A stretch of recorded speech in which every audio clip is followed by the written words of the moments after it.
আজকে হচ্ছে আমাদের কথার প্যাচালির সিজন 1 এপিসোড 3 দুটো মিলাই বললাম বাংলা আর ইংলিশ, এটা কিন্তু ইচ্ছাকৃত বলি নাই, স্লিপ অফ টাং। আচ্ছা যাই হোক, তো আজকে আমাদের 3 নম্বর এপিসোড চলছে। আশা করি সবাই ভালো আছেন, যারা যেখানে আছেন ভালো থাকেন, সুস্থ থাকেন এই আশা করি। কারণ বর্তমানে একটা ভাইরাস জ্বর কিন্তু আমরা সবাই মুখে মুখে শুনছি, যদিও টিভিতে এটা নিয়ে কোনো তেমন রিপোর্ট হচ্ছে না।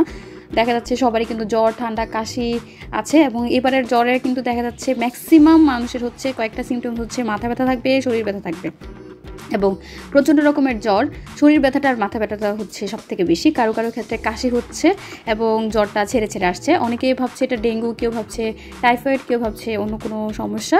এটা ভাইরাসজনিত সমস্যা হতে পারে, আসলে এটা ডেঙ্গু হতে পারে। সুতরাং যার মানে অসুখ জাতীয় এই ধরনের কিছু হচ্ছে যথাসম্ভব তাড়াতাড়ি ডাক্তারের কাছে যাওয়া এবং একটা সঠিক ইনফরমেশন নেওয়া। তো আজকে আমার কাছে একটা বই নিয়ে বসলাম, সেটার নাম হচ্ছে সোনালী দিনগুলি।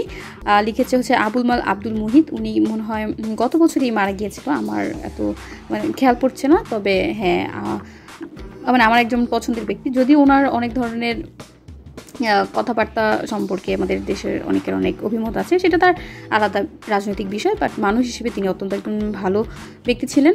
তার উপর এই বইটা যখন আমি পড়েছিলাম, মানে উনি মারা যাওয়ার ঠিক কিছুদিন আগে আমি বইটা পড়ি। বইটার মধ্যে আসলে ওনার লাইফের মানে পুরা স্টার্টিং টু ফার্স্ট সবটুকুই লেখা। আমি কি উল্টা বই ধরলাম নাকি? আচ্ছা, এই আমি আসলে কভারটা একবার যখন পড়ছিলাম তখন সে খুলে গেছিলো আর কি, দ্যাটস ওয়াই কভারটা উল্টা মনে হয় লাগানো হয়েছে। এইটা ছিল হচ্ছে মেইন বইটা।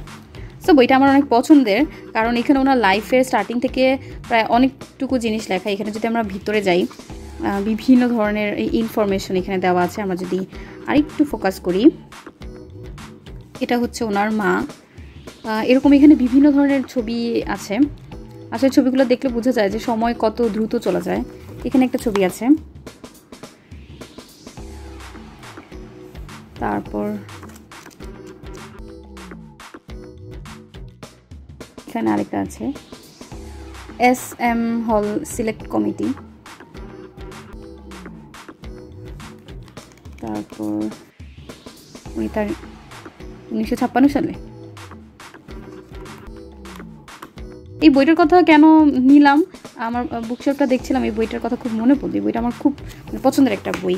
আসলে এই বইটা পড়ার পর আমার আসলে মনে হয়েছিল অনেকগুলো জিনিস, যে আসলে সময় অনেক দ্রুত চলে যায়। আমাদের মানুষের যে অ্যাচিভমেন্টগুলো থাকে সেগুলো আসলে লাইফটা যেহেতু অনেক ছোটো, অ্যাচিভমেন্টগুলো ওই ছোটো সময়ের মধ্যে অনেক বড় বড় মনে হয়, কিন্তু একটা সময় দেখেন আজকে উনি নাই, অ্যাচিভমেন্টগুলোও আমরা কিন্তু আস্তে আস্তে ভুলে যাচ্ছি, ওনার আশেপাশে যারা আছে তারা ভুলে যাচ্ছে। আসলে ফাইনালি আমরা যখন মৃত্যু হয়ে যায় তখন আসলে কোনো কিছুই থাকে না। এই যে আপনার এত বড় বড় অ্যাচিভমেন্ট সেটাও থাকে না, বড় বড় দুঃখ কষ্ট কিছুই থাকে না। শেষ কিন্তু আপনার সেই মারা যাওয়ার পর আপনার যে আমল, যে জিনিসগুলো আমরা করি সেটাই থেকে যায়। তো আজকের এই ভিডিওটার মূল উদ্দেশ্য এই জানানো যে আমরা যে যেখানে আছি কাইন্ডলি আমরা আমাদের কাজটা, আমাদের যেই সকল ধরনের কাজ, আমরা যার যে কাজে আমরা কর্মরত আছি সবাই সবার কাজটা একটু নিষ্ঠার সাথে, একটু দায়িত্বের সাথে, একটু সততার সাথে কাজটা করি এবং নিজেকে সৎ রাখি, নিজের সাথেও যেন একটা সততার মতো কাজ করি, নিষ্ঠাবানের মতো কাজ করি। আসলে দিন শেষে আফটার ডেথ আমরা যখন মারা যাব তখন তো সেই জিনিসটা নিয়ে আমরা আমাদের স্রষ্টার কাছে, আমাদের সৃষ্টিকর্তার কাছে আমাদেরকে হাজির হতে হবে। তো এই জিনিসটা যেন আমাদের মনে থাকে, যে যেভাবে পারি আমাদের সাইডটুকু থেকে যেন আমরা অপর ব্যক্তিকে একটু সাহায্য করতে পারি, মানে তারকে একটু ভালো রাখা, সেই মানুষগুলোকে একটু ভালো রাখা, সেই পশু প্রাণীটাকে একটু ভালো রাখা। এই তো জীবন, তাই না? লাইফটা কিন্তু এতটুকুই, এই হুট করে শেষ। আমার অনেক বন্ধু বান্ধব আছে অলরেডি, তারা মারা গেছে, তো সেখানে আমি এখনো বেঁচে আছি, এর জন্য আমি আলহামদুলিল্লাহ। সো তাদের কিন্তু সেই সময়টাও ছিল না যে মাফ চাওয়ার।